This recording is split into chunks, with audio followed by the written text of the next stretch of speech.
Hi guys, രാവിലെ തന്നെ ഞാൻ കൊയ്യക്കമരത്തിൻ്റെ ചോട്ടിലേക്ക് പോയത് കേട്ടോ. ഒരു കൊയ്യക്കം നിൽക്കണ്ടായിരുന്നു, അപ്പോൾ അത് പൊട്ടിക്കാൻ വേണ്ടിയിട്ട്. പിന്നെ ഇന്ന് എനിക്കും മക്കൾക്കൊക്കെ ഒരുപാട് സന്തോഷമുള്ള ദിവസമാണ് കേട്ടോ. ഞാനും മക്കളും നിൽക്കാൻ്റെ അടുത്തേക്ക് പോവുകയാണ്, ദമ്മാമിലേക്ക്.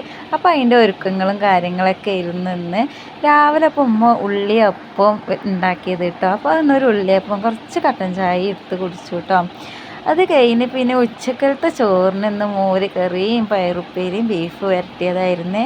അതെല്ലാം കഴിച്ചിട്ട് പിന്നെ കൊണ്ടുപോകാനുള്ള പെട്ടിയും കാര്യങ്ങളൊക്കെ റെഡിയാക്കണ പരിപാടിയിലായിരുന്നു കേട്ടോ. പിന്നെ അതാ 4 മണിക്ക് ഉണ്ണിയപ്പം ഉണ്ടായിരുന്നു. ഉണ്ണിയപ്പം പിന്നെ ഉമ്മ ഞങ്ങൾക്ക് കൊണ്ടുപോകാൻ വേണ്ടിയിട്ട് ഉണ്ടാക്കിയതാണ്. അപ്പോൾ ഉപ്പ അതാ കടയിൽ നിന്ന് സമൂസയും കൊണ്ടുവന്നിട്ടുണ്ടായിരുന്നു. അപ്പോൾ ഒരു കപ്പ് ചായ എടുത്തിട്ട് അതൊക്കെ കുടിക്കൽ കഴിഞ്ഞു. പിന്നെ അതാ ഞങ്ങളുടെ കൊണ്ടുപോകാനുള്ള പെട്ടിയൊക്കെ ഇവിടെ റെഡിയാക്കി സെറ്റാക്കി വെച്ചിട്ടുണ്ട് കേട്ടോ. അപ്പോഴേക്ക് രാത്രിക്കൾക്ക് പിന്നെ ചോറിന് മോരുകറി മീൻ പൊരിച്ചതുമായിരുന്നു. അപ്പോൾ അതെല്ലാം കൂട്ടി ചോറൊക്കെ വേവിച്ചു. അപ്പോൾ ഇന്നത്തെ വീഡിയോ ഇത്രയേ ഉള്ളൂ. Okay, by.